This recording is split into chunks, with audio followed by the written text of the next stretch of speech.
Welcome back to education भैया।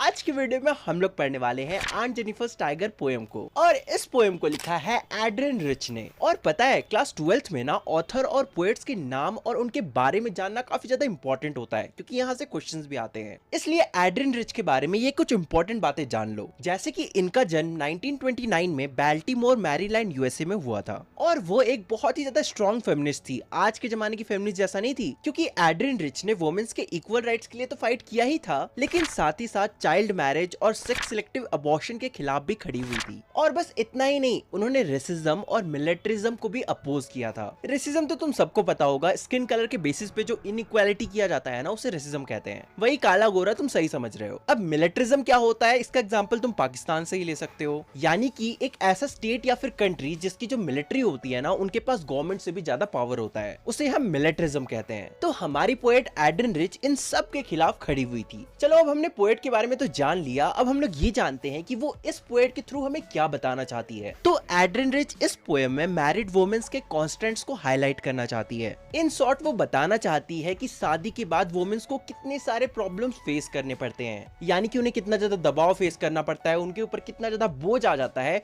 और उन्हें कितना डर डर के जीना पड़ता है। ये सभी चीज हम इस पोएम में समझेंगे। तो अब चलो बिना टाइम वेस्ट के पोएम को पढ़ना स्टार्ट करते हैं। लेकिन देखो, वीडियो को स्टार्ट करने से पहले ये चीज समझ लो कि इंग्लिश के बोर्ड एग्जाम्स में तुम लोग तभी अच्छा स्कोर कर पाओगे जब तुमने बहुत सारे सैंपल पेपर्स को सॉल्व कर रखा होगा। और इसलिए मैं तुम्हें रिकमेंड करना चाहता हूँ ओसवाल बुक्स की तरफ से आ रहे 15 सैंपल क्वेश्चन पेपर बुक को, और इसका लिंक मैं तुम्हें वीडियो को डिस्क्रिप्शन में दे दे रहा हूँ। और इस वीडियो के एंड में मैं तुम्हें इस बुक के बारे में डिटेल में बता भी दूंगा। हाय, मैं हूँ तुम्हारी पोएट एड्रियन रिच। तो चलो सबसे पहले स्टैंजा को पढ़ते हैं। Aunt Jennifer's tigers prance across a screen, bright topaz denizens of a world of green। यानी कि आंट जेनिफर के पास कोई रियल टाइगर्स नहीं है, बल्कि एम्ब्रॉयडरी किए हुए टाइगर्स हैं, जो उन्होंने खुद से अपने हाथों से सिलकर पैनल पर बनाया है। और ये जो आंट जेनिफर ने टाइगर्स को बनाया है ना, ये बिल्कुल प्रांस करते हुए दिखाई दे रहे हैं, यानी कि कूदते हुए बहुत ही कॉन्फिडेंटली चलते हुए दिखाई दे रहे हैं। और तो और ये टाइगर्स बिल्कुल ब्राइट टोपाज की तरह है। टोपाज एक तरह का जेमस्टोन होता है जो एस्ट्रोलॉजिकल पर्पस के लिए यूज होता है, तुमने देखा होगा किसी को पहने हुए। तो यहाँ पे हमारी poet Adrienne Rich aunt Jennifer के टाइगर्स को ब्राइट टोपाज से कंपेयर कर रही है, क्योंकि ऑब्वियसली यार तुम्हें दोनों का कलर सेम नहीं लग रहा। और यहाँ पे जो टाइगर्स है ये डेनिजेंस है वर्ल्ड ऑफ ग्रीन के। सबसे पहले डेनिजेंस का मतलब तुम सिटीजन समझ लो, और वर्ल्ड ऑफ ग्रीन का मतलब तुम जंगल समझ लो। इन शॉर्ट यहाँ पे ये बताया जा रहा है कि ये जो टाइगर्स है ना, ये जंगल के सिटीजन्स हैं, यानी कि जंगल में रहते हैं। बेसिकली आंट जेनिफर ने उस टाइगर को पैनल में इस तरह से बनाया है कि उसके आसपास का जंगल भी दिखाई दे रहा है। अब चलो